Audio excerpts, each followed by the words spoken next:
1, and you're live, Chairman. Thank you. Thank you very much. Good evening and welcome to this council meeting on Thursday, the 3rd of February 2021.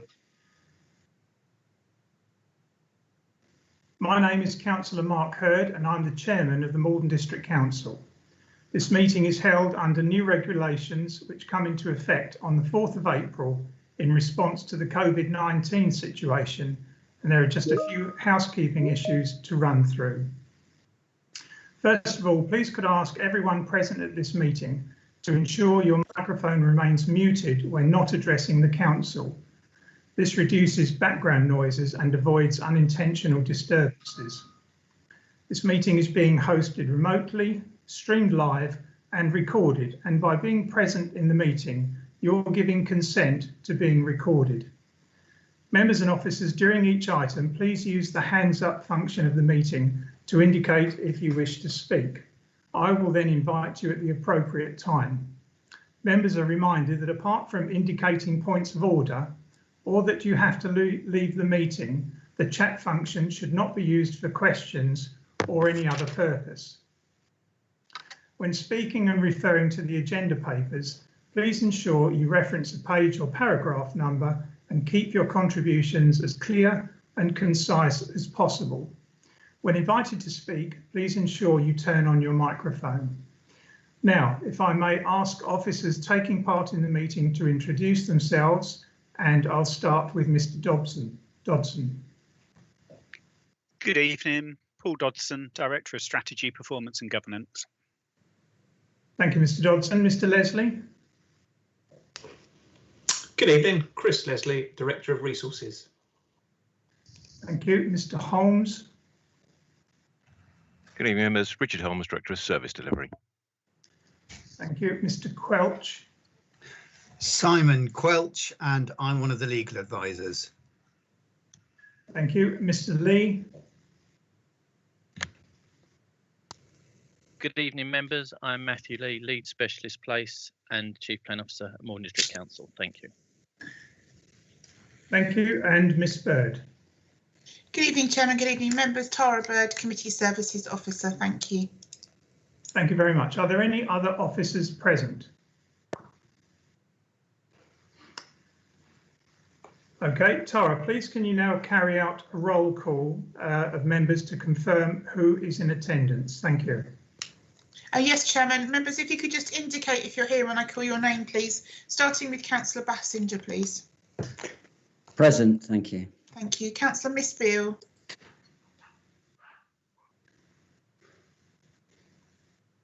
Councillor Misfield. Present. Thank you very much. Councillor Brian Veal. I don't think he's here, Chairman. No, he's not on the call. Councillor Bell. Here. Good evening, everybody. Councillor Boyce. Here. Thank you. Councillor Mrs. Channer. Present. Good evening, members. Good evening, Miss Bird. Good evening. Councillor Durham. Here. Thank you. Councillor Edwards. Present. Thank you. Councillor Fluker.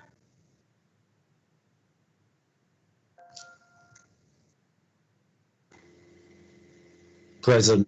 Thank you very much. Councillor Hurd. He's obviously present as the chairman. Councillor Helm.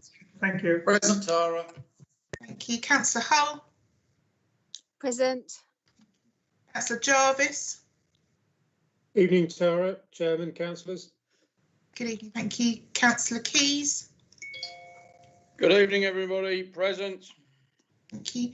Councillor Lagan. Yeah, good evening, everybody. Good evening. Councillor Mays. Present. Thank you.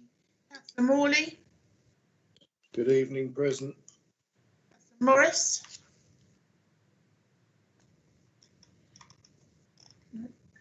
Councillor Nunn. Yes, good evening, Tara. Good evening, members. Good evening, thank you. Councillor Shaughnessy. Present, Tara. Thank you. Good evening, members. Thank you. Councillor Siddle. Good evening, Tara. Present. Good evening. Councillor Stamp. Good evening, Chairman, Tara, members. Present. Thank you. Councillor Stilts. Good evening, Tara. Present. Councillor Swain. Yes, good evening. Present. Evening. Councillor Mrs Thompson. Good evening, everyone. Yes, I'm present. Thank you, Tara. Good evening. And Councillor Miss White. Miss Bird, I believe. I managed to get here, Penny. Yeah. I've just zoomed right. in. So yeah, Just covering, I'm because I know you present. have. Thank you. Yeah, I wasn't sure I was going to make it, but I'm here. So good evening, everybody. Good evening. And Chairman, I can just see Councillor Brian Beery is now joining us. And that is the roll call. Thank you very much. Thank you very much, and good evening to all members and officers. Agenda item number 2 is apologies for absence. So may I have the apologies for absence, please, Tara? Yes, Chairman. Apologies have been received from Councillor Dewick, Councillor Mrs Fleming and Councillor Skeens. Councillor Skeens advises that he will try and attend later if he can. Thank you, Chairman.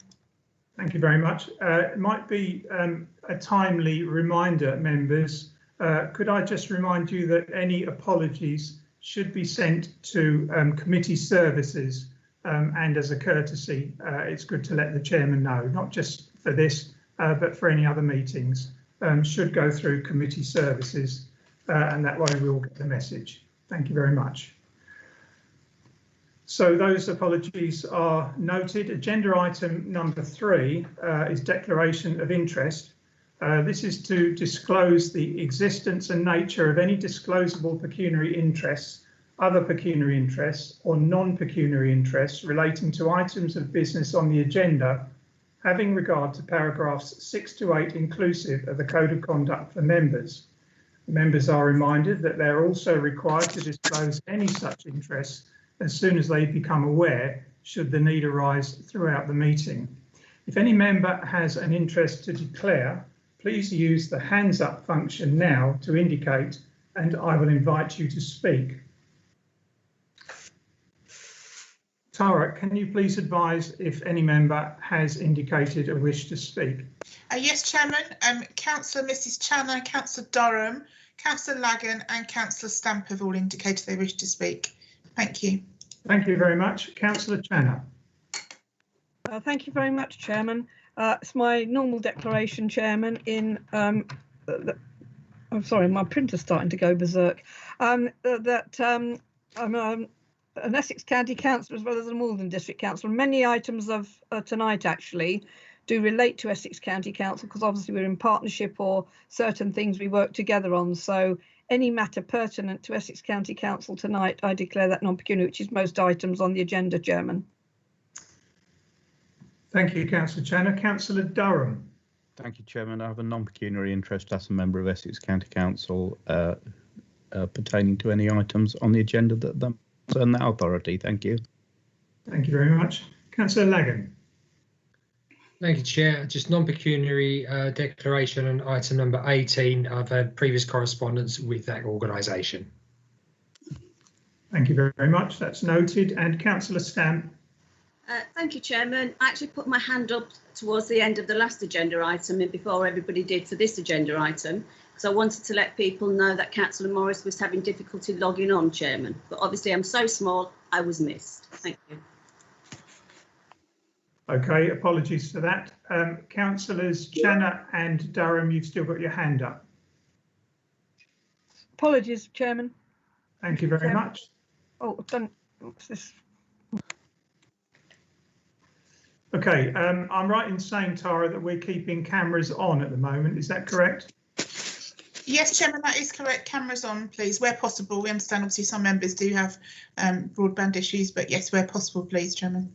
Okay. And Councillor Lagan has his hand up. Thank you. All right, OK, I can't see that, so thank you for that. Councillor Lagan. Legacy hand, Chair, sorry. OK, that's fine. Right, I think we're all ready to go then on agenda item number 4. These are the minutes from the 17th of December 2020, and it's recommended that the minutes of the meeting held on the 17th of December 2020, and these are found on pages 7 to 20, are approved as a true and accurate record. I so move. If you wish to second that motion, please unmute your microphone and state your name now. Councillor Mays. Councillor Mays. Thank you very much. If any member wishes to raise any matter of accuracy, please use the hands up function to indicate, and I will invite you to speak. I can't see any hands. Tara, do you have any indications? No, Chairman, I don't. And just to advise, Chairman, that Councillor Morris is now on the call with us. Thank you. OK, welcome, Councillor Morris. Can you hear me OK? Good evening. Yes, I can, Chair. Thank you very much. Welcome. Members, do we wish to agree those minutes by assent? Agreed. Agreed. Agreed. Agreed. Agreed. Thank you very much. Agenda item 5 is public questions. I can advise you that we have not received any questions from the public. I'll move on now to agenda item number 6, Chairman's announcements. I do have one announcement. I'd like you to note that our flag has been lowered at half-mast. This is an exceptional case in respect of the passing of Captain Sir Thomas Moore, the Army veteran who raised over £32 million for the NHS. I mention this as we are currently working in partnership with the NHS during this COVID crisis. I'd like us to take just a moment to remember his achievements and inspiration, as well as all those who have lost their lives through COVID.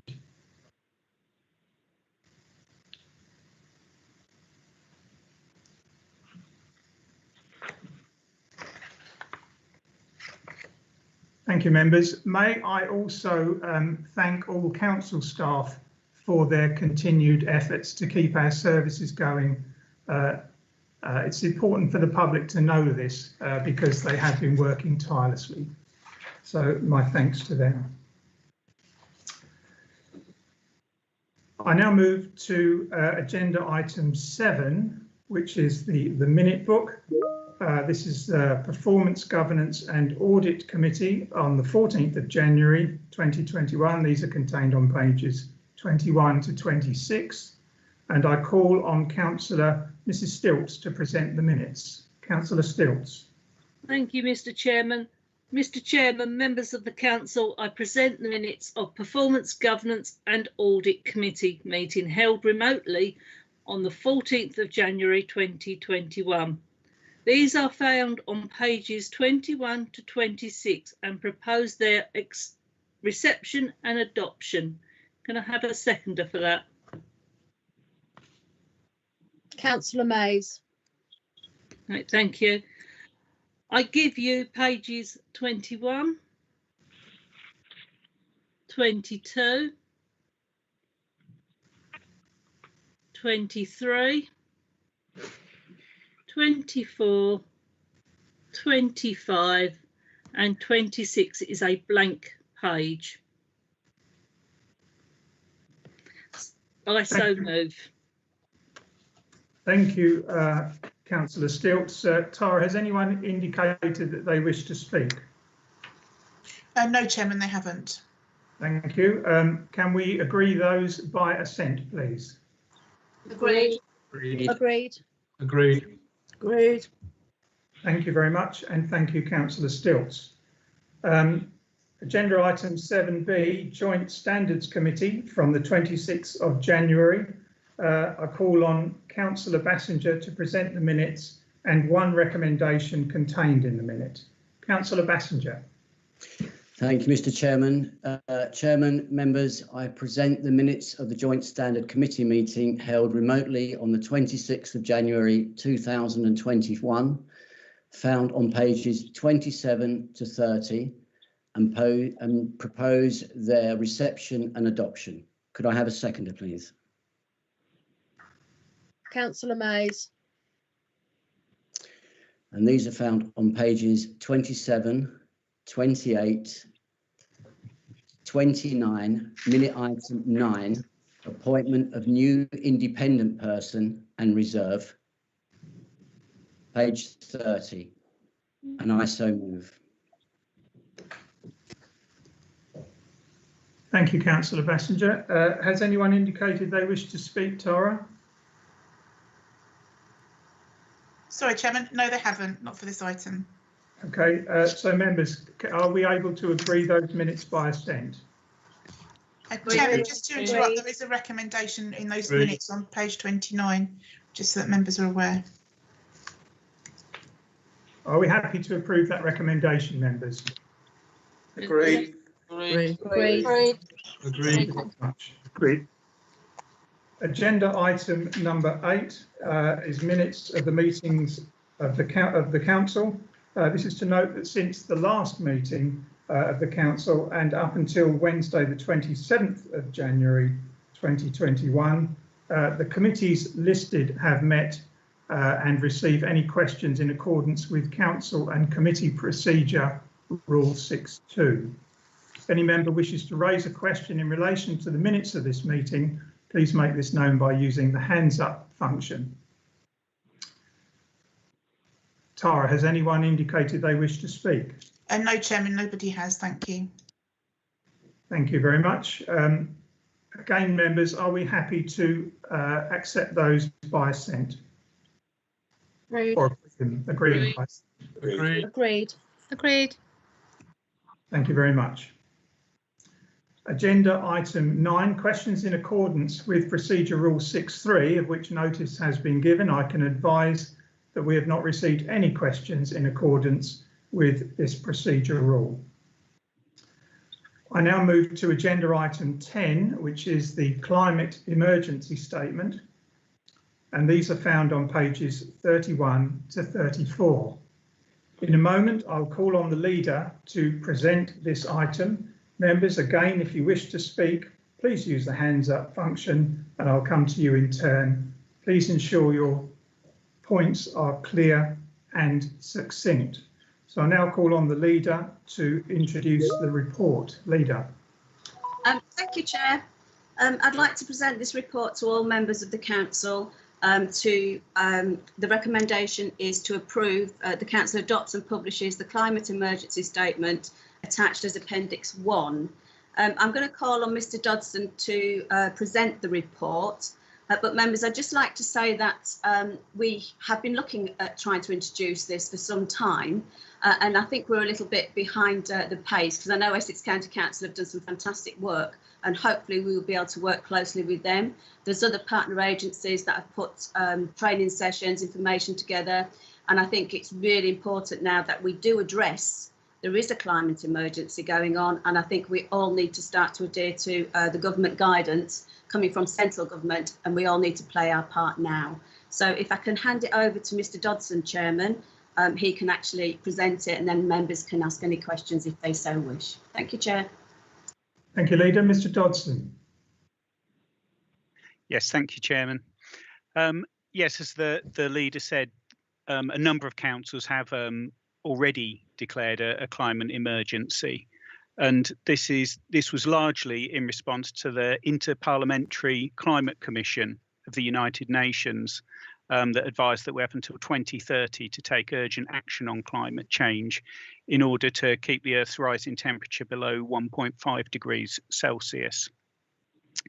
In declaring this emergency, it's really a statement of intent that will be followed up by a climate strategy that looks at how the council can then address those issues, particularly around its own estate, but also work with partners across the district to address the issues within the district. Cumbria County Council's currently undertaking a climate commission, which is also something that we can work with them on a county-wide basis to address some of these issues. So the statement itself is attached as Appendix 1 for members' information and to adopt. Thank you. Thank you very much. So the recommendation is set out in the report and it's attached as Appendix 1. So if any member wishes to second the motion, please unmute your microphone. Councillor Mays. Councillor Mays. Councillor Chan, I see you have your hand up. That's for late. Well, if we're going to open the debate, sorry, Chairman, perhaps I clicked it on a bit too quickly. But thank you very much. Assuming we're going to be able to ask questions and have a debate, that's all. Indeed we are, yes, indeed we are. So I'm going to invite members to make any comments. Tara, has anyone indicated they wish to speak? I see Councillor Swain has. Yes, Chairman, Councillor Swain and Councillor Mrs. Channer. Okay, well, I'll take Councillor Channer first, as her hand was up first.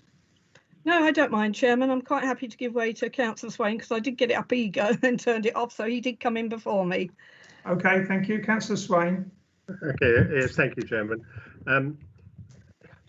Yes, it all looks very dramatic, saying emergency, but then the situation is dramatic and the consequences of climate change could be dramatic, to say the least. It's not so long ago that we were all bothered about where we were going to get enough oil and gas from. Now suddenly there's been a realization very quickly that we have to try and do without these. And I think the change in public perception about climate change has been mirrored by the fact that climate change is happening very quickly. But it's an enormous task, and that's why the urgency is to get on with it now. Although the time scales in the government is 2050, we've set 2030. This is fairly short time scale, given the fundamental things that have to be changed. Oil, coal and gas have been fundamental in our society ever since James Stevenson watched a pot boiling. The Essex County Council set up a climate commission a year or two ago, and they've already issued an interim report, which I would recommend people to have a look at. A week or so ago, I went to the what's called the District Climate Action Forum, where all districts could be present. It was under Councillor Walsh of County Council. And it was evident there that we are behind some, and some have gone quite a long way in introducing measures for energy conservation and use of renewable energies. Now, as far as we're concerned, the District Council, I think there are three areas that we need to take action on. One is to look at our own activities, to look at our carbon footprint and see whether we can use renewable energy and take conservation measures.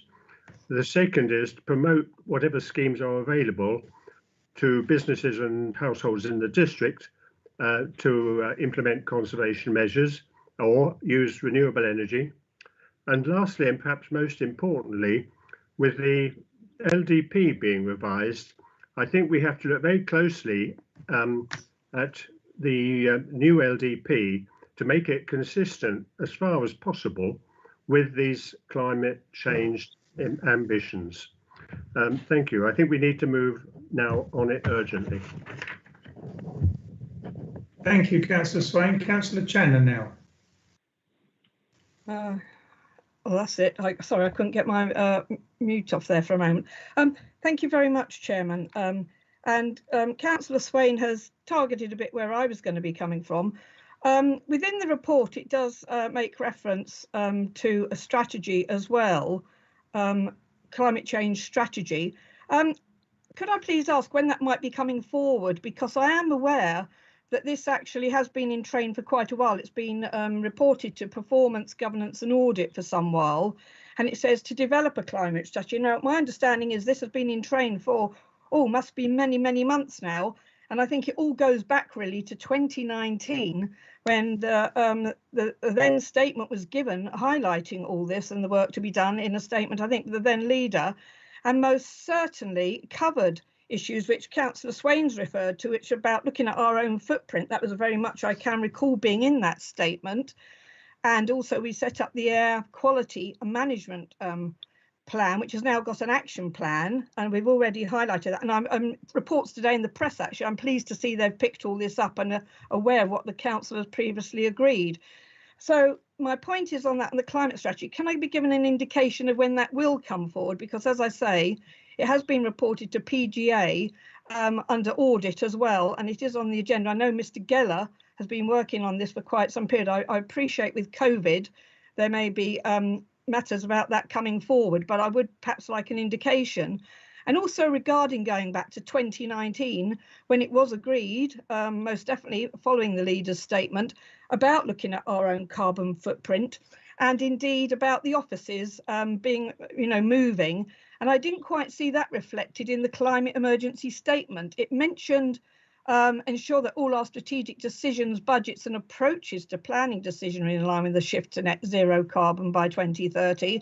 But I'm not sure that covers what's already been agreed over 18 months ago about the council and moving an eco with our partners as well that are in the building to deal with this issue, and certainly looking at the carbon footprint we as an authority change. And that goes to things like the carpooling that officers might utilise for journeys. And regarding planning decisions, I'd like to know what we mean by that, approaches to planning decisions. Are we talking about air heat source pumps or something? So I'm glad that this is probably going to be picking up what was agreed in 2019 in terms of the council looking to move, and also the other matters of the air quality, because we've already got a plan agreed back in 2020 that covers a 5-year period, and our air quality management plan, which actually takes in Market Hill and the High Street. And I'm very pleased with the work going on there. But there are some items very early on when it was first set back, it must be over a year ago now, which I would like to know how they're progressing, because they were addressing issues to do with carbon footprint. Okay, thank you very much for that. Mr. Dodson, can you help with any of those points? Thank you, Chairman. Yes, there was quite a few points in there, but I think if I take the key ones, I think there was an agreement, and it was in the previous or the current corporate plan, that we would start developing an environment strategy. Unfortunately, with COVID and the issues that we've faced over the last 12 months, progress has been relatively slow on that. And this is an opportunity to reframe that and focus on some of the climate elements of that within the new strategy that will be developed. So to reframe the work slightly. I also think that the opportunity that we have around looking at the local development plan gives us an opportunity to look at the green policies within that and ensure that we update any policies as we go through the upcoming review that's due as the plan approaches its 5th year. So that's an update. I'm happy to answer any other questions if there are any. Okay, thank you. Could I just remind members to turn your cameras on where possible, please? Thank you. Councillor Lagan is next. Thank you, Chair. There's a couple of comments and a question, really. The first one is I have a personal issue with declaring a climate emergency, although I understand that, excuse me, this is the common languaging that people will accept. And I think it's the content and the sort of strategic direction of which it needs to move on is sound. You can't change the past, but you do have an opportunity to influence the future. And I think that the aspiration, which is the thing that reached out to me, was looking at, okay, what do we need to do to go forward to support this incredibly challenging timescale of 2030. So it's bigger than selling a building or turning into electric cars and buses. They all fall part of that strategy, as Councillor Channer has quite rightly said. But I think that we need to be very clear on what we can achieve with technologies that are evolving and moving along, and reach out to stakeholders and other partners so that we can actually get informed of the latest technologies. Because my fear is that it's a very ambitious target, and there's nothing wrong with being ambitious, but learn from our past, but really bring forward for the future what's actually needed. And just to be pedantic, unfortunately, there's a typo in the 4th paragraph down in the aspiration. The second paragraph, it talks about relevant ages towards making Maldon strict and its parishes. Just if we publish this, I think that should just be rectified, Chair. Thank you. Thank you very much for that. Before I go on to anybody else, Councillor Channer, did you want to come back on a particular point? But I must ask you to be brief, please. You have had your time. Well, yes, just regarding planning applications, how we're going to make sure of that. That was an item, Chairman, that I did mention in my thing. And also the highlight, would it be beneficial to put in the statement about the council moving? Because that was agreed, as I say, back in 2019. Is that, I mean, I know we've mentioned budgets and everything, but I was really meaning, should that not be actually entered in there, because it had been agreed under the previous administration, as I say, in a leader's statement. Okay, thank you. Mr. Dodson, did you want to say anything on that? One, I think the planning decisions, I referred to the review of the LDP, which would be updated, and any policies that would be directly enable new policies and new decision making would be through that LDP review process. In terms of the moving from the offices, I understood it was the leader made a statement regarding, previous leader made a statement regarding that approach, and it was something that started to be looked into. But I didn't understand that it had been passed by council, that was Yes. a clear intention of the council that would definitely happen. No, I think it appeared in his speech and was aspirational, actually. I've got councillors White, Durham and Morley. That's the order I'm going to take them, because that's the order that I've seen it. So I'll go next to Councillor White. Oops, thank you, Mr. Chairman. And I'm sorry, I've kind of lost my place. I've just heard one of my very good friends' wives has just passed away this afternoon with coronavirus. So I'm a bit stunned by that. I knew she wasn't well, but anyway, what I wanted to raise, I'm a bit surprised that this report makes no mention of the RAMs and ZOIs, because obviously those of us who've been on the council for some time, we put quite a lot of work in these, and obviously perform an SPD. And I just wondered if there's any particular reason why they weren't included, because obviously it's all relative to climate change and the mitigation and how we're going to improve things going forward. It was just a question, really. Mr. Dodson, are you able to answer that? Yes, thank you, Chairman. I mean, this really is a statement of intent. It's a climate emergency statement, reference to all of that planning policy, and yes, RAMS is clearly an important part of that. Would be included in the climate strategy as it's developed, but this was primarily a statement of intent to highlight the emergency and that the council will respond to it. Okay, thank you. Thank you. Councillor Durham next. Yeah, thank you, Chairman. Chairman, you know, we have a climate emergency, and I just find trouble just saying we're going to make a statement saying there's a climate emergency. Ask you to put your camera on, please, Councillor Durham. It is on. Is it? It is. Yes, it's definitely on at my side. Okay. Yeah, thank you very much. Some can see me. So yes, Chairman, you know, let's not have words of declare, oh dear, isn't it terrible, we've got a climate emergency. Let's have some action. You know, that's why Essex formed the climate commission, rather than just saying we're in an emergency. Let's see some action. To my knowledge, not a single council-owned building has a solar panel on it. Apart from the charging point outside the council offices, not a single council car park has an electric charging point. So, and as Councillor Swain has said, we're miles behind other councils. Now, we did, the previous leader did put it in the aspirations, and that work had started. It wasn't just pie in the sky. We really need to start getting a grip on this, because, you know, some people say, oh, well, it's a load of rubbish, but it isn't a load of rubbish. The weather is testament to it.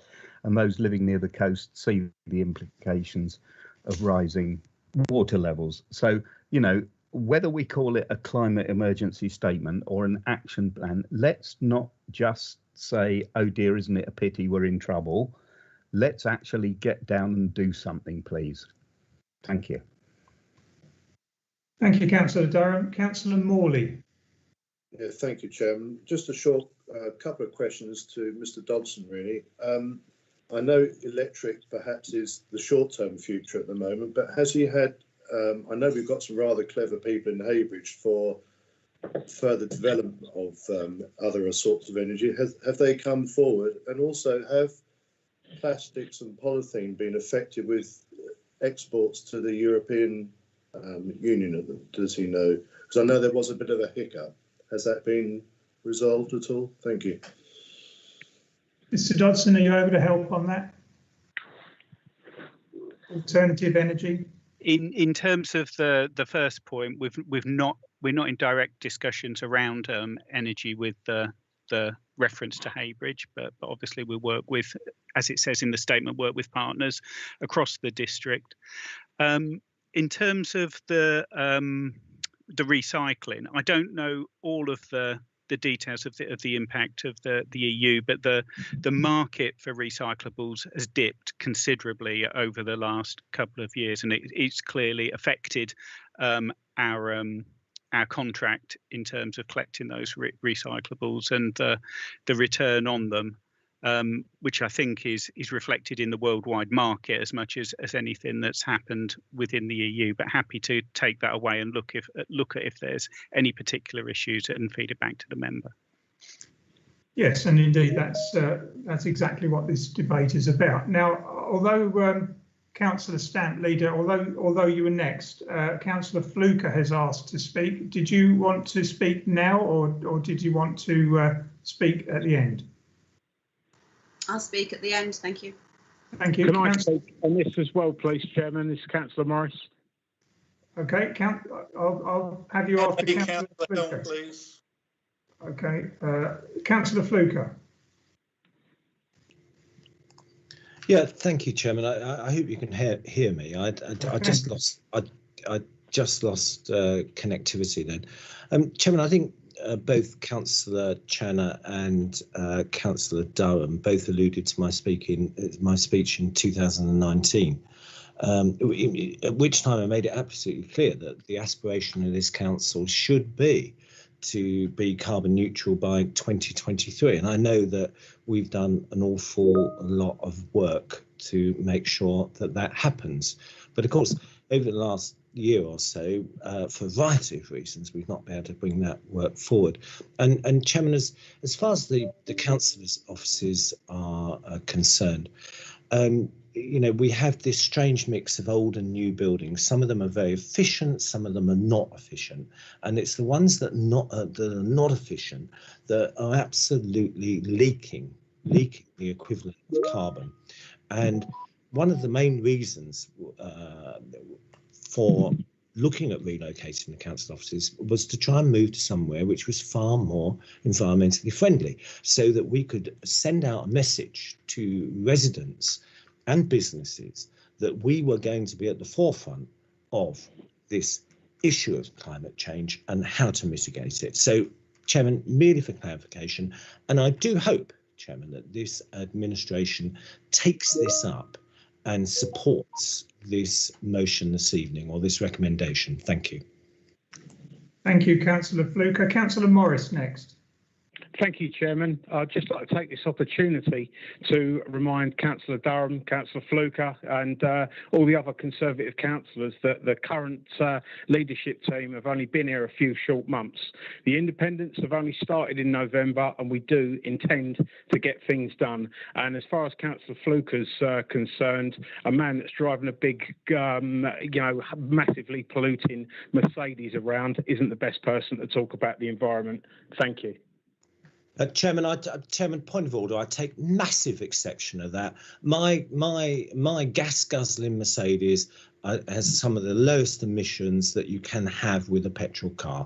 Great technology provided by the Germans, and if nobody believes me, I'm below Cat 5. So well. I'll check the MPG of it, Adrian. Chairman. Okay. Thank you very much. Chairman, sorry, point of order. I must actually come in there.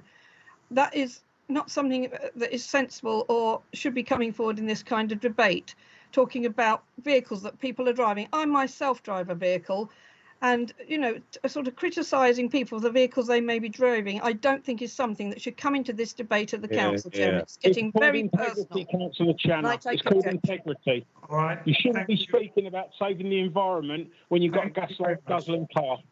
I wish to make, Chairman, I will deal with this outside. Thank you, Councillor Channer. I'm going to move to Councillor Helm, please. Thank you, Mr. Chairman. Through you, there was bits in the paper about the council officers changing, HGVs changing and all the rest of it. The council officers have been on the agenda for a long time. HGVs, the only way to reduce them properly is to go electric. Stevenson's Bus, the well-known company in our district, the bus users group, we asked them about going electric. He said, well, if you want the lights to go out in Malden, then we'll go electric. So that's the problem we have. We haven't got the power to drive all these new electric things, and we rely heavily on that little cable that runs underneath the channel. You know what the EU's like at the moment. They can switch it off in a moment. Thank you. Thank you, Councillor Helm. Councillor Stamp, I'm going to go to Councillor Siddle next, unless you want to come back yet.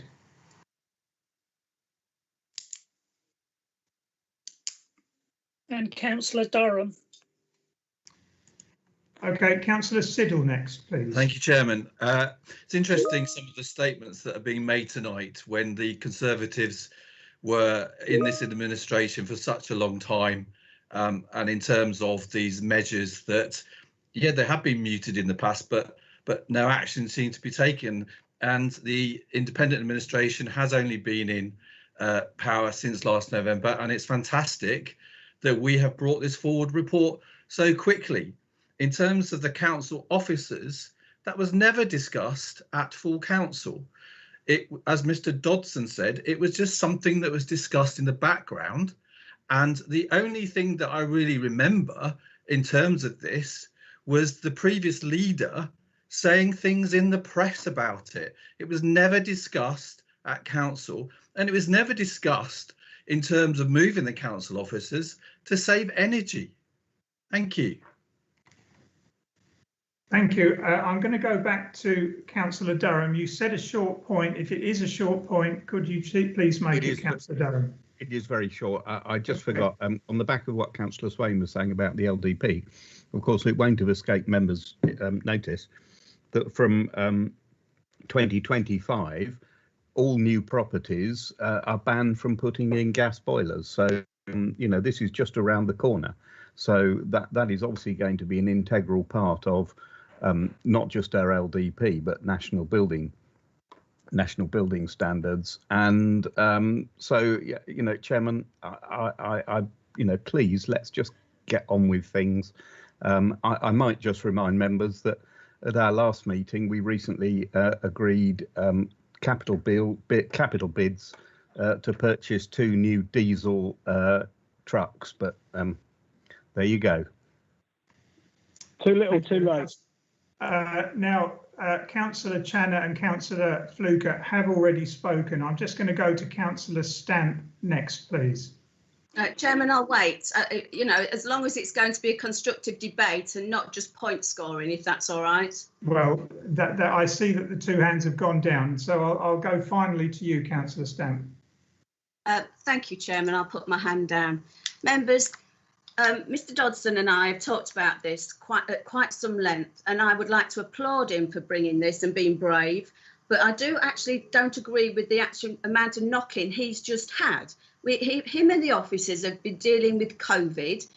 The other councillors have turned around and said about the previous administration. And as I said, I don't want to point score, so I'm not going to go there. But Mr. Dodson's got some fantastic ideas and his team. They've gone through the transformation. Everybody keeps singing their praises, but everybody's now telling him and his team to get on with it. We have to be patient. They have got a strategy. They are working on it. Just because it hasn't been brought to this council yet doesn't mean to say they're not working in the background, members. It's always been the case. I absolutely commend them, and we are going to work hard together to bring this, because it is a climate emergency, and I'd actually hope that members come alongside to actually support them rather than say things like you need to get on with it. Please give them a bit of a break. Thank you, Chairman. And I still propose that we recommend the statement. We could have held it off, but we want to move things forward. Thank you. Okay. Councillor Helm, you have already spoken. Is it to continue on something that has been said? Was that to me, Chair?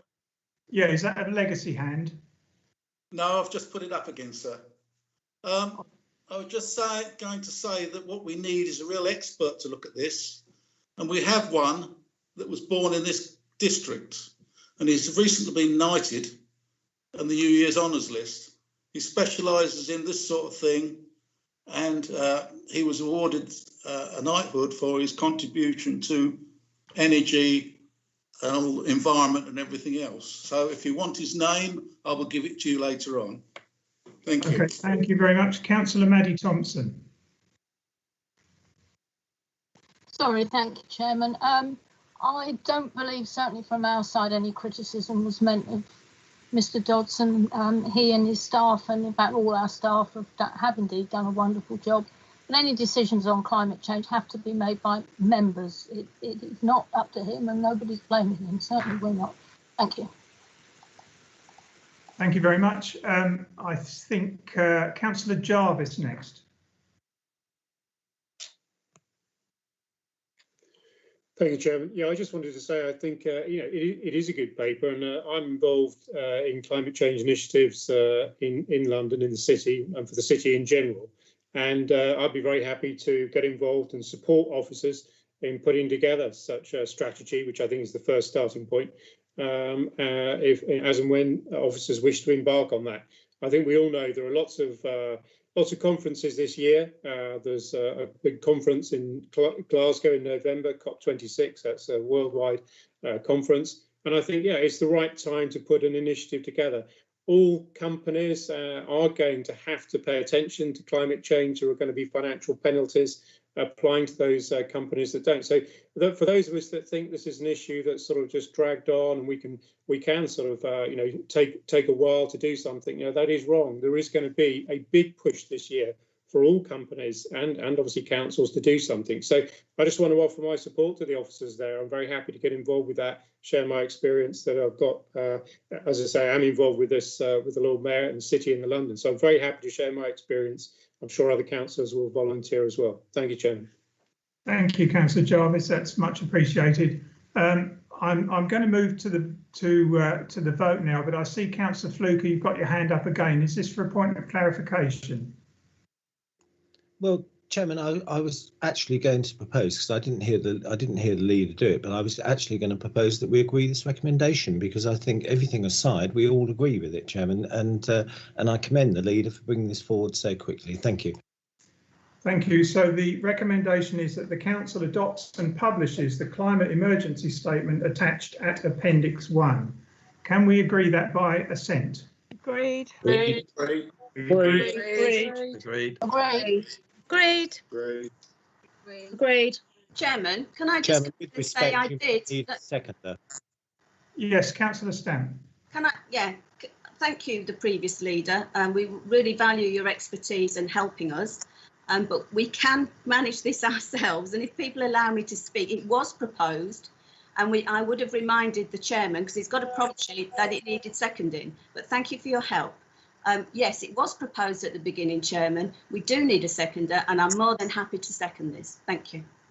Thank you. So can we agree that, members? Agreed. Agreed. Agreed. Agreed. Thank you very much. Agreed. Thank you. Councillor Helm, you've still got a legacy hand up. Right, yes, I'm advised it was seconded by Councillor Mays in the beginning. But, okay. We'll move on now to agenda item 11. This is the Member Training and Development Plan. Again, members, I will ask the leader to present this in a moment. Please use the hands up function. I'll come to you in turn, and please keep your points clear and succinct. Leader, please present the report. Thank you, Chair. This is great. I think we've been asking for more member training for quite some time, especially since we were elected in May 2019 anyway. So the purpose of the report is quite clear. It's to provide the detail and member training and development plan for adoption. The recommendation, Chair, recommendations are the adoption, that the councillor training and development plan as set out in Appendix A be adopted. Little 2, the compulsory member attendance where relevant be agreed, Chairman. And little 3, the further scoping of the full course details to be delegated to the Director of Strategy and Performance and Governance in consultation with the leader of the council. I'm going to ask, I don't know if it's Mr. Dodson who's going to present this item, or if it's going to be Ms. Hughes, Chairman. Thank you. Just before we do that, I need to have that the motion seconded. Seconded. So I have Councillor Mays. Okay, I think Councillor Siddle just beat you to it, Councillor Mays, so I'm grateful for that. So I'm going to, I'll hand over to Mr. Dodson. Thank you, Chairman. Yes, as the leader said, following discussion at Council on the 5th of November, members requested that the high-level training and development plan be further developed with training outcomes identified for it to be signed off fully by Council. Since then, officers have been in discussions with training specialists at the Local Government Association who are able to deliver some of the identified modules with no cost to Malden District Council. A draft timetable of the member training and development is provided at Appendix 1, and it has a column of attendees and highlights expected or compulsory member attendance. We've only identified compulsory sessions where the Constitution already required member training as part of their committee responsibility, but a lot of the training is highly encouraged, especially as we're being gifted the expertise of the Local Government Association. Appendix 1 also identifies who the training would be led by and whether this would be Local Government Association or MDC staff. Appendix 2, there's a table that sets out the expected course content and outcomes. The report gives more detail of course outcomes and delivery and seeks the delegation of the strategy to the Strategy Performance and Governance Director to finalise the details. But most of the details are there. It's just those final specifics and finalising the dates of the course. Thank you, Chairman. Thank you, Mr. Dodson. Tara, has anybody indicated they wish to speak? Yes, Chairman. Councillor Siddle wishes to speak. Thank you. Thank you. Councillor Siddle. Thank you very much, Chairman. Training, you know I'm going to speak on training, as it's my favourite topic, or one of my favourite topics. I think the programme is excellent, and it is a thing that we need. It's something that I know since I got elected in May 2019. I've been desperate for more structure and more focus in terms of ensuring that we as members have the right skills and abilities to do our function and to do our job effectively. I would like to put an amendment to little 3 though, and my amendment to little 3 is that when the further scoping the full details, it be delegated the Director of Resources, and I think in consultation with the leader is limiting this consultation and limiting this scoping. So my personal recommendation is that consultation will be in a working group with the leader and deputy leader of the council and all chairmen of committees. Because I feel that, for example, as chairman of Strategy and Resources, I want to ensure that my members have the right skills to effectively run that particular committee. And also in terms of things like overview and scrutiny, I think it would be really important that the chairman of overview and scrutiny is involved in deciding what training has to take place and so on. Joint standards, for example, disciplinary panels. Yeah, we need to ensure that when we devise this training, that the people and members of the committee are consulted as to where they feel that those gaps might be, so therefore the training can be as tailored as possible. Thank you. I'll second that, Chairman. I'll second that amendment. Thank you, Leader. Right, thank you. I see that we have other hands now. I think it's Councillor Swain. Tara, am I right? Chairman, before Councillor Swain is Councillor Mrs Channer, and then following Councillor Swain is Councillor Stamp, Councillor Fluker and Councillor Mrs Thompson. Thank you. Thank you. Councillor Channer. Thank you very much, Chairman. Yes, I welcome this report, and yes, it does follow on from the meeting, and I can recall that meeting well. It's good to see the extra detail. I actually didn't have a problem necessarily with the leader of the council dealing with it, to be frank, but if the leader's happy to accept that amendment, then I guess that's okay. But I think it would have been quite a good way. I'm sure there'd be opportunities throughout the training process to ask relevant questions and nub it down. Could I just ask, having read through it, there's a couple of very good documents from the LGA, and I'm very pleased to see the LGA involved, and indeed PAS. I think that's, I've been to one of their training sessions on planning, and that was excellent. Will the code of conduct and that be taking into account, or will it come up about the new model one that the LGA has just recently come forward with? I might be jumping the gun on that because they've just issued one following some, looking into matters. And also there's a very good document from the LGA, and I think training is not only about how we act in the council, but how we might, to help us do our jobs, does it actually mean with residents as well.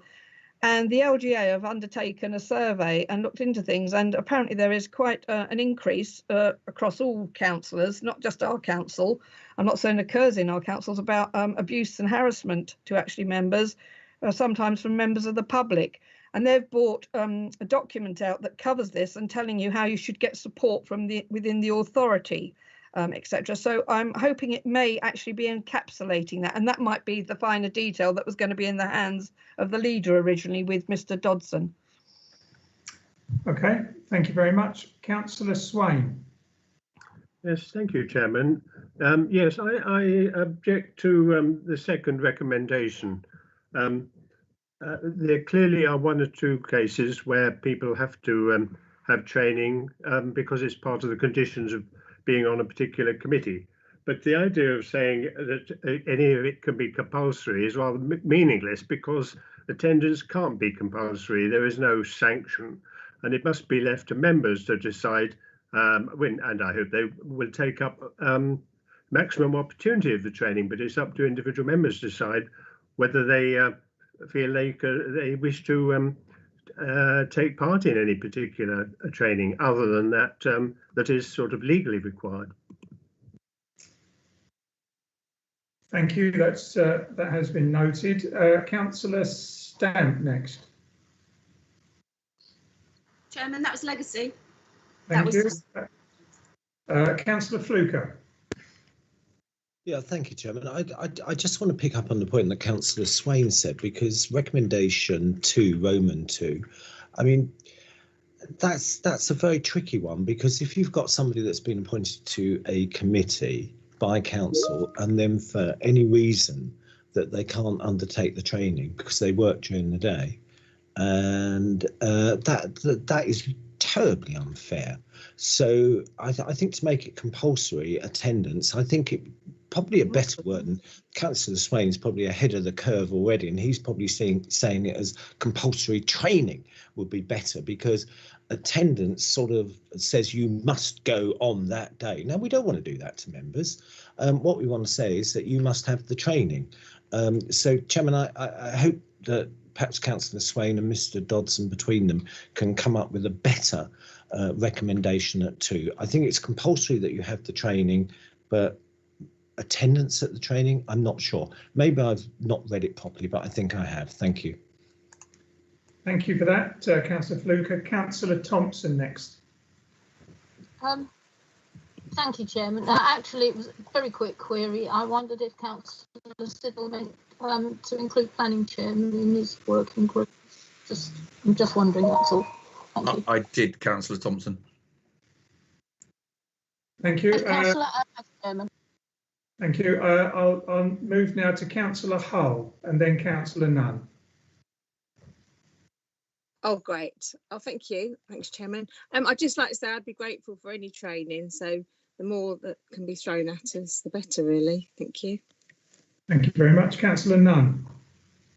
Unless I misunderstood, Chairman, Did Mr. Dodson not say that Roman numeral 2 relates to training that's already compulsory under our arrangements? So there's no change there. And I seem to remember the previous leader insisting when I first became a councillor that I had to attend planning training, otherwise I couldn't serve on a planning committee. So I don't think anything's different here at all under Roman numeral 2.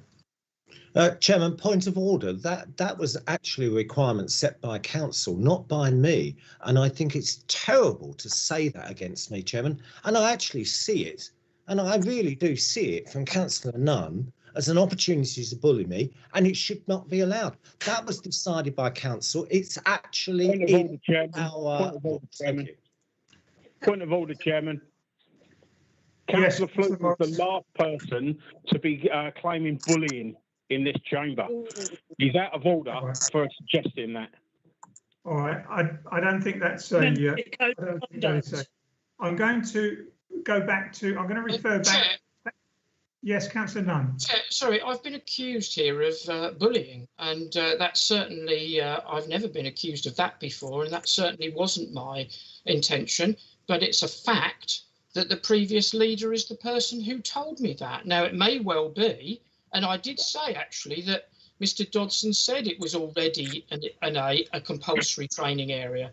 So I was simply stating a fact that the previous leader is the person who told me that, and I attended it. Adrian Fluker is the biggest bully in the chamber. OK, Councillor Channer, you've already spoken on this. I'm going to go back to the leader now. There has been an amendment to 2 and 3, leader.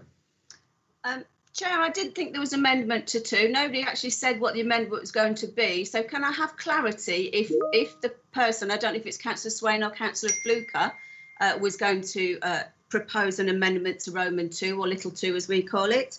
I know Councillor Swain, excuse me interrupting you, Chair, but I know Councillor Siddle did. And I think Tara would have noted that, Chairman. So if Tara could help us on that one, but we just need clarity on little 2. Yes, I can say that it hasn't been proposed, but Councillor Fluker suggested that compulsory training, where relevant, be agreed. It has to propose it properly, though, Chair. You can't just do demonstration. Is that a proposal, Councillor Fluker? Chairman, yes, it is, and I'll certainly make that in line with what Councillor Swain said. I don't think we should make anything, compulsory attendance is terrible. I mean, we're all working, we're all doing different things. I think the training should be compulsory, but not the attendance. And I mean, I very much welcome Mr. Dodson's comments on this, because I think that's important, because he and Miss Hughes are charged with organising this, and we actually want this to be as easy as possible for them, and we certainly don't want to hog-tie them in any way, but I think that's the right way to go about it. Yes, I'm grateful for that. I was about to go to Mr. Dodson. I think he's happy to explain about compulsory. So, Mr. Dodson. Yes, thank you, Chairman. As I said in the introduction, where the training is outlined as compulsory, it will only be in line with what already exists within the Constitution and has already been agreed by Council. Examples of that include licensing committee, where training is necessary, and some of the planning training, for example. We wouldn't be looking to introduce anything as compulsory attendance over and above what Council has already agreed and is enshrined in the Constitution. Thank you. Thank you very much. Councillor Fluker, has that answered your question? I see your hand is still up. No, yes, it is, yeah. Yeah, very much so. Thank you very much. I'm grateful for Mr. Dodson for clarifying that, particularly about the planning training as well, because that's actually a rule of the council, not mine. All right, thank you. Councillor Nunn, you've got your hand up again. Although you spoke once, I'll hear you again. I do beg your pardon, Chairman. I'm a bit confused. So it's compulsory training, but not compulsory attendance. It hasn't been proposed and it hasn't been seconded yet. No, I'm trying to work out what it is, though, Chair. I think you're suggesting that compulsory attendance, where relevant, be agreed. which chairman's got to be on compulsory training. It's got to be on compulsory training. Yes, I'm sorry, I'm reading the wrong word. Chairman, if you'd like, let me come back. And I think Councillor Nunn makes a good point, and I think Councillor Stamp alludes to an even better one. What we're saying is that the training is compulsory, but the attendance at the training isn't. So you've got to have the training, and it just gives the flexibility, Chairman, to members who are working and have got other commitments to do the training. And I'm sure that Mr. Dodson, as I said before, and Ms. Hughes will work very hard to accommodate the needs of all the members on this training. But Chairman, other than that, I certainly support this recommendation with all the amendments, because I'm sure we're all keen to move on. Thank you. Yes, we are indeed. Thank you. So, Tara, do we have a copy of those? Have you been able to cobble anything together on those? Chairman, in respect of recommendation 3, the proposal from Councillor Siddle was that we remove the reference to consultation with the leader of the council and replace that with a member training working group made up with the leader of the council and chairman of all committees. That's my understanding of his proposal. Councillor Fluker did make a proposed change to recommendation 2 to change the word, my understanding, to change the word attendance to training. Again, they both need seconding, Chairman. Thank you. Do I have a seconder for those two? Councillor Mays. Councillor Mays, okay, that's fine. Right. Chairman, I think you'll find I seconded little 3 at the time. Thank you. Yes. Apologies if I missed that, Chairman, sorry. Councillor Thompson, is that a legacy hand? No, actually, Chairman, it isn't. I was only going to say, and I'm sure Mr. Dodson and Ms. Hughes will have this under control, but I would be anxious that we don't have to have too many sessions in order to accommodate all members and the rest of their lives. I appreciate the difficulties, especially if people are working, but what we don't want is to run several sessions for one or two members. But as I say, I'm sure Mr. Dodson will come up with something. He always does. Thank you. All right, thank you very much. Tara, is there any other people who wish to speak? I can't see anybody else. No, Chairman, I've got no other hands up. Okay, in that case, I'm going to go to the vote for those recommendations as amended. Are members happy to agree those by assent? Agree. Agreed. Agreed. Agreed. That is agreed then. Thank you very much, members. We'll move on now to... Chairman, sorry to interrupt you, just before you move on, were members looking to... did I just want to check in respect to a working group? It was just the leader of the council and the chairman of all committees. Was that correct? That's my understanding of it. That's fine. That's great. I did also say the deputy leader as well, Miss Bird. Oh, I did think I might have missed something. Thank you very much. Is that okay to make that amendment, Chairman? Yes, is that all agreed, members? Thank you. Agreed. I'll second that and agree. Yeah, agreed. Yes, agreed. Thank you very much. We move on now to agenda item 12. These are the elections scheduled for the 6th of May. In a moment, again, I'll call on the leader to present this item. Members, if you wish to speak, please use the hands up function and I'll come to you. Please keep your points clear and succinct. Leader, please introduce the report. Yeah, thank you, Chair. Obviously, members, the purpose of the report is quite self-explanatory. We're looking to delegate the authority to the Council's returning officer to decide on an alternative polling station at the forthcoming elections in May 2021 in the event of any designated venues not being available for use. I think I'm going to let Mr. Dodson speak because I think there may be some issues. Some of it is clear on the report, but he may have some updates. The recommendation that I am proposing, Chairman, and I will need a seconder for, is that for the elections being held on the 6th of May 2021, the Council delegates authority to the returning officer to decide on a suitable alternative venue should any designated polling station become unavailable. Do I have a seconder? Yes, seconder. Councillor Mays. Thank you. Thank you. I think you do. I think the first one was Councillor Swain, actually. Can I hand over now to Mr Dodson, please? And before I do shut up, Chair, can I thank Mr Dodson for coming to attend this meeting, because he was supposed to be on leave. So thank you, Mr Dodson. Yes, we do thank you, Mr Dodson. Are you able to continue? Yes, thank you, Chairman. Yes, as the leader said, this is a fairly self-explanatory report in that we normally bring through council the list of polling places, and the last review took place in 2019, and council approved the list of polling stations that we use. In the run up to the elections that are due to be held at the start of May, we've obviously contacted all of the polling stations with a view to booking them for that election, and the initial response was very slow. It's actually improved from when the report was written, but there still are 2 polling stations outstanding that we've not been able to confirm. So given the need to plan and the additional planning, in fact, that will go into this election, that's why we're seeking the delegation to be able to relocate those polling stations if required. There'll be significant work over and above the normal election preparation to be undertaken if the election is to go ahead in early May, including making all of those polling stations COVID safe, etc. So, you know, it's not just a matter of a couple of them that aren't confirmed. We'll be doing risk assessments of each of the polling stations to ensure that they're fit for purpose under the new conditions under which we're operating. So that's why we're seeking the delegation. Thank you. Thank you very much. I'm now going to invite members to make any comments on the report. Tara, can you indicate anyone who wishes to speak, please? Yes, Chairman. Councillor Mrs Thompson and Councillor Mrs Channer have both indicated they wish to speak. Oh, and Councillor Fluker. Thank you, Chairman. Thank you. Councillor Thompson first, please.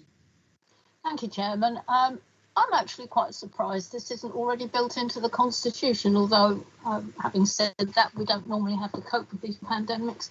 I would say yes, Mr Dodson, I'm sure would be helped by all the flexibility we can possibly give him, and I absolutely support this. Thank you. Thank you very much. Councillor Channer. Yes, Chairman. I don't wish to repeat what Mrs Thompson has said, but yes, Mr Dodson, he's coming tonight for a meeting. I think we need to make sure perhaps he does take some time off, because I would not relish his position actually in what he may have to do and achieve. So this is very, very sound, very, very sensible. And bearing in mind the role he's got to play in the elections, then we need to give him all the assistance we can, and he's got to move quickly on occasions. So this is a very sound move to ensure he's got that delegated responsibility. Thank you very much. Councillor Fluker. Chairman, I apologise. My hand is down. OK, thank you. I think is it Councillor? No. OK. Any other members? Tara. No, Chairman. That appears to be everyone that wants to speak. Thank you. I've just put my hand up. Can I have a piece of Councillor Beale's chocolate, please? She's sitting there eating chocolate and it's making us all very hungry, Chairman. OK, so I'm satisfied then all members have had an opportunity to speak on this. Can we agree that by assent, please? Yes. Agreed. Agreed. Yes. Thank you very much. Agreed. You can see my cartoon agreement because I've copied Councillor Durham's because it's very elegant. So I've got it here. So not in colour as much, but it's a good thing to have. Very professional. Thank you. Thank you very much. Agenda item 13, questions to the leader in accordance with procedure rule 13M. If any member has a question for the leader of the council, please use the hands up function to indicate, and I will invite you to speak. Councillor Thompson. Thank you, Chairman. Thank you, Leader. It's been announced that the district no longer has a 5-year land supply and that inevitably it will become vulnerable to speculative planning applications. Can you tell our residents what steps you'll be taking to protect our already overstretched schools and doctor surgeries from what is likely to be the effect of potentially hundreds more houses? Thank you. Yeah, thank you. I don't know if we want to go to Mr. Dodson before I speak, just in case he wishes to do an update on that. But I can personally say that I have made tried to make contact through Essex County Council regarding school places already. I haven't had a reply back. Our officers are working hard to try and get the 5-year land supply back again. But we all know it's not necessarily our fault. We do know that developers can slow down building. We know there's a shortages of bricks, roof trusses, etc. Councillor Thompson. So we also could impact and fall below again this time. There was some news out today, and I think hopefully Mr. Lee might have read this. It came out on the planning portal that the Gladmans of this world had just lost a High Court case because it had gone on to High Court to say that 2 councils had gone below the 5-year land supply, and it states quite clearly that the MPPF goes in the resumption of development, doesn't it? And they lost the case. I don't know if Mr. Lee is on the call. I've actually printed it off and I've got it here if he hasn't read it, but they lost the case. So yes, it is important, and I take on board the question, Councillor Thompson, and we'll do everything we can. The school places, yes, we are trying to get some more contact made with the powers that be. But don't forget, when this LDP was agreed, we know that our infrastructure was going to creep. We've maxed it out basically, and I think Mr. Lee, if he is on the call, he'll be able to back me up on that. Mr. Lee or Mr. Dodson? Thank you, Leader. If I can come in first through you, Chairman. I just wanted to highlight that yes, the 5-year housing land supply, obviously we have fallen just below that. I wanted to highlight as well, though, that we have achieved, ironically, the best result in terms of the housing delivery test that we have over the life of this LDP, and I think for the 3rd year in a row we passed the housing delivery test, building over in excess of 400 houses within the district up to March this year. So the problem hasn't been with delivering. The problem has been with the hold-ups we're now facing and the issues around approvals and the bringing forward those applications that have already been approved, with those being brought into the pipeline. But we have already been doing work looking at this. But I'll hand over to Mr. Lee to provide a bit more detail on the background of that. Thank you. Thank you, Chairman. A couple of points there. In relation to Councillor Stamp, I am aware of the High Court judgment and its confirmation of the primacy of the local plan. I haven't read the whole judgment yet. I've read a quick summary of it. To be honest, I'm not particularly surprised at the outcome, because it's a basic point of planning law that the development plan is the starting point unless material considerations indicate otherwise, and the MPPF, as it acknowledges itself, is just a material consideration. But I will be fully familiarising myself with it, and I can guarantee members that obviously, as and when it helps us defend robustly defend adversarial planning applications that we have grave concerns with, we will be doing that. Officers are looking at ways of trying to support the delivery of housing to ensure that we do have 5-year land supplies. Obviously, it's fairly early on, so there's not really much I can say in that instance. In relation to infrastructure such as education and highways and all other such things, that is a material consideration in termination of any plan application. Any shortfall or harm potentially would be so significant that it would go to such a degree that it would outweigh any benefits to them. So in theory, that would still be a reason for refusal. So I can assure all members that, taking into account the likelihood of some very significant developments coming forward, that the officers will be working with our partners such as Essex County Council in relation to schools, or Essex County Council in relation to highways, or the NHS, etc., to ensure that infrastructure and services are there, and if they aren't there, whether or not the development can, for want of a better phrase, wash its own face to mitigate the harm, or whether actually that will form a reason for refusal. But I can ensure that officers will take that all in. But it is very early, so it's hard to actually give any specifics. So I hope I've assisted members and at least allayed some of the fears. Thank you, Chairman. Thank you, Mr. Lee. Councillor Channer. Oh, thank you, Chairman. Sorry, my printer's going berserk again. I've got a couple of questions, Chairman. I think you're only allowed one, Councillor Channer. Sorry? You're only allowed one. Oh, I thought we could ask any questions. No, when I tried to with Councillor Fluker when he was the leader and Bob was the chair, Councillor Boyce was the chairman, I was categorically told one. You're allowed one question, Councillor Channer. I'm going by the Constitution, and it doesn't say there is a sort of gathering on that. I think I can ask her, and I think you have some clarity, please. I think Councillor Swain asked to actually at a meeting. Can I just pause you there, please? Can we go to Mr. Quelch? Can you help us out with that, please, Mr. Quelch?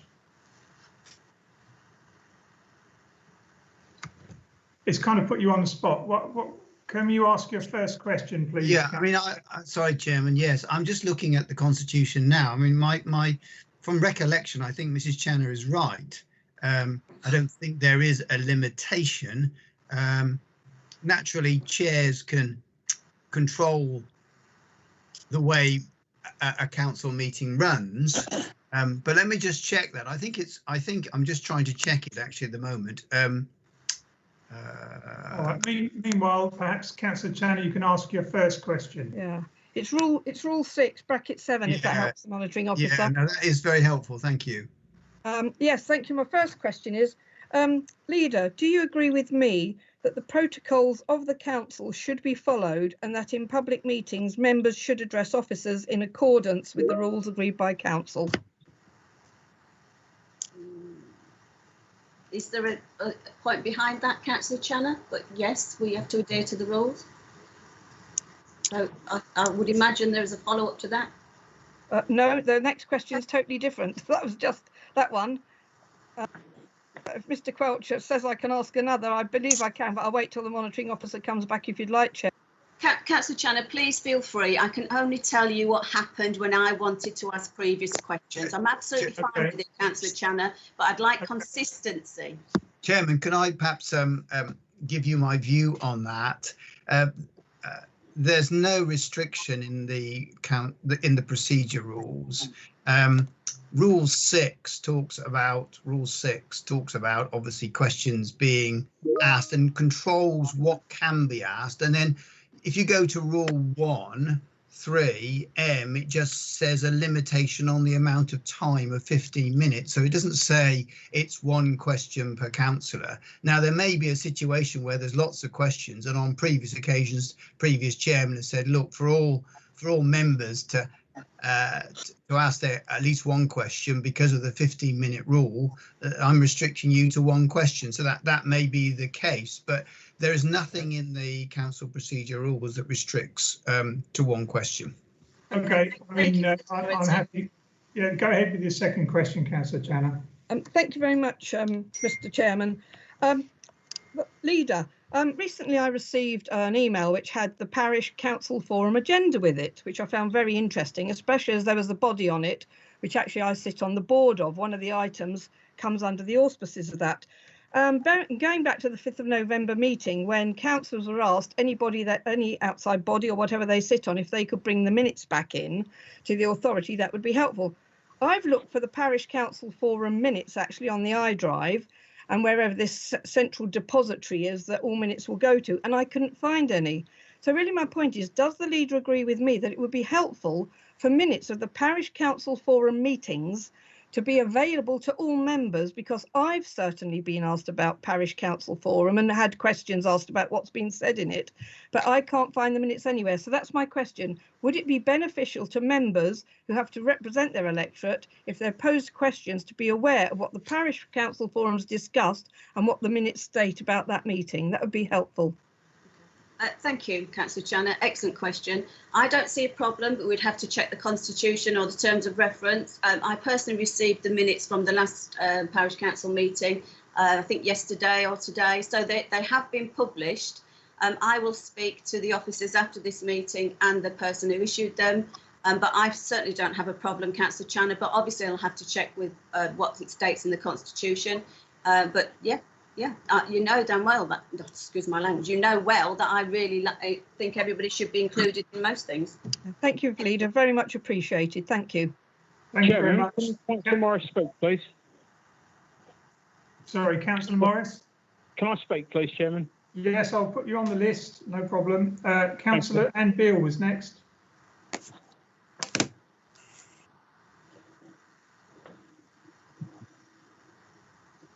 You're muted, Councillor Beale. I wasn't, but now I am. All that chocolate's gone to my head. Because you didn't share it, Councillor Beale. I know that we're on 5-year housing land supply, and I'm wondering what we're actually doing to actually increase that. Whether or not Mr Dodson or Matt would have to answer that. And is it because that there doesn't seem to be much happening at all with the Haybridge garden suburb? I'm sorry, Chairman, I missed Councillor Beale's first bit of the question. Could you repeat I'm that, wondering please? what we're actually doing to get us back to our 5-year land supply, and possibly through you, if that has been caused by the lack of action in the Haybridge garden suburb, North Haybridge garden suburb. Okay, thank you. It's an excellent question. I think Mr Lee needs to answer that because it's very similar to the first question, even though it doesn't target education, etc. And infrastructure improvements. But Mr Lee, could you help Councillor Beale for me, please? Through you, Chairman. There's a number of things officers are doing. Obviously, we're fairly early in the process. I think it was around a month ago. It was published that we had lost our 5-year land supply. And obviously a lot of this is market led. So there's only limited things we can do. And members will be aware from various committees there are a couple of options that we have discussed, obviously have been discussed under confidential paper, so I won't progress on them any further. But obviously members are aware that, and there have been a number of pre-application queries that have come in light of, which obviously also are confidential, in light of the fact that we are no longer able to demonstrate a 5-year land supply, and obviously officers are providing guidance and advice in relation to them. In relation to the specifics about why we no longer have a 5-year land supply, personally, I think honestly it's very difficult for any authority to retain its 5-year land supply. We are struggling partly, I think, because as we've discussed previously, that one of the allocated sites hasn't come forward and is unlikely to at all, potentially. Having limited large sites, which slows down delivery. In relation to the site specific, obviously it's a large site, has a large number of dwellings. It has come forward slower than we would hoped, so that impacts on it. But I don't think you can ever point your finger at one site and say that's the reason. One of the other reasons, but as Mr Dodson highlights, actually we've built a lot of houses, and actually obviously once you started building them, they're no longer there to be built in the future, which is a problem because the government have slightly changed the wording about how you work out your 5-year land supply, which has made it a little bit more difficult for us. But I think generally it is going to be a difficult position for most authorities, particularly us going forward, and it is something we will need to look at probably not just this year but at least next year as well. Thank you, Chairman.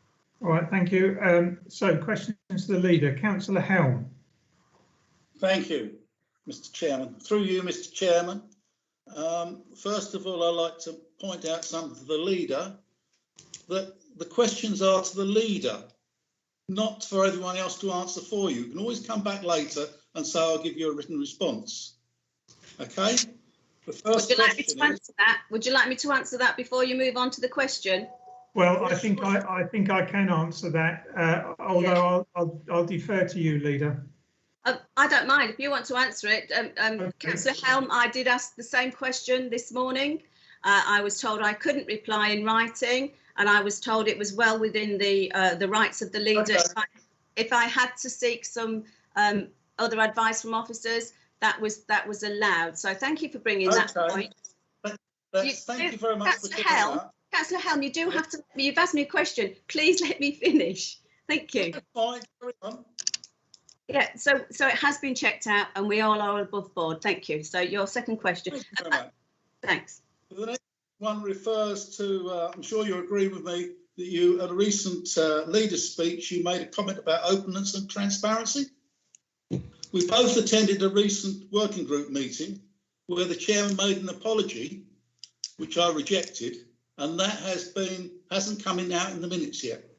Can you agree with me that we ensure that that goes in the minutes when we have the next meeting?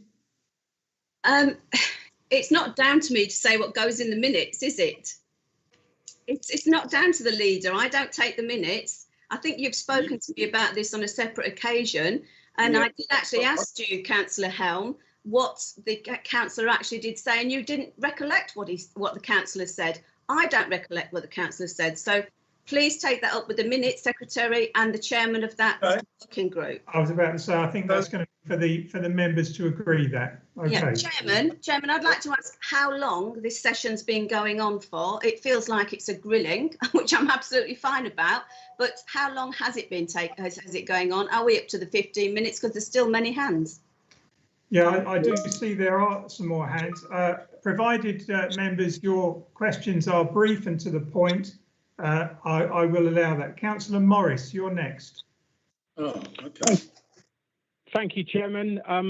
This isn't really a question. This is just something I would like to state on the minutes. I'd like to thank Councillor Stamp for actually taking questions, and I would like to remind the other councillors, mostly Councillor Helm and Councillor Channer, that when Councillor Fluker was in the seat, sometimes I'd ask him questions and he wouldn't even open his mouth.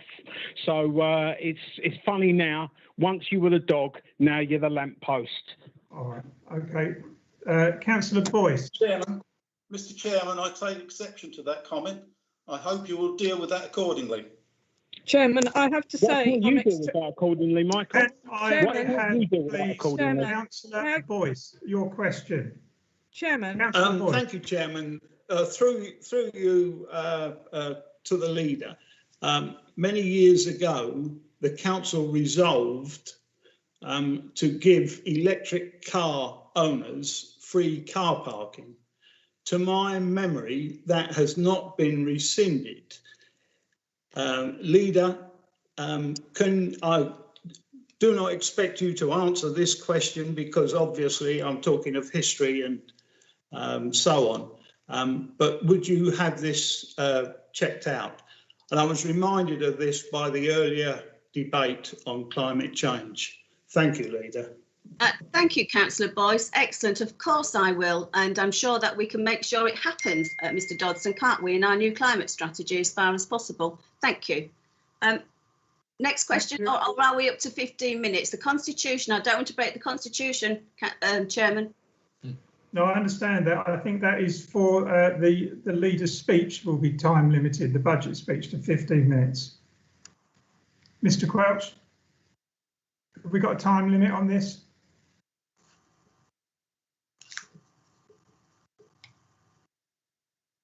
Sorry, Chairman, I'm just looking at the, again, the procedurals. Let me just double check this. I think it's in it's in rule 1. And let me just double check it.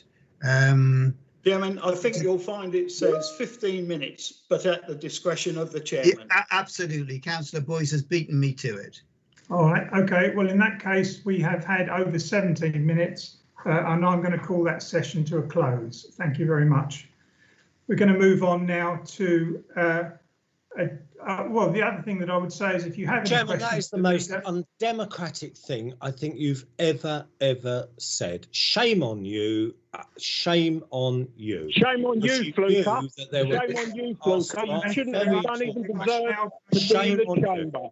We are now you shouldn't even be in the chamber. Agenda item 16, which is the housing market reports. Just referring back to that last point, if you have any questions for the leader, please email them in. However, I do want to move on. So we're moving on to agenda item 16, the housing market report. Sorry to interrupt. Chairman, it's agenda item 14 we need to do, which is the urgent business, and then we need to go through the exclusion of the public and press. Right. Yeah, sorry for that. I've gone ahead of myself.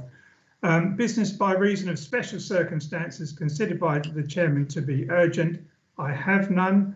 I therefore turn to agenda item 15, and this is where we now have to go into closed session and the exclusion of the press and public.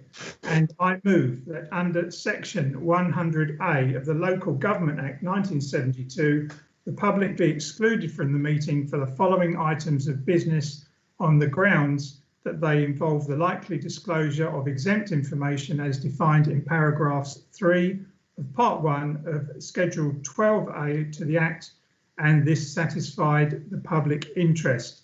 Is that seconded? Councillor Mays. Thank you. And agreed, members? Agreed. Agreed. Very much. Agreed. Thank you. We will now pause until we have confirmation that the public have left. Chairman, can we have a comfort break, please, Chair? Yes, okay. Yes, 5 minutes. Thank you.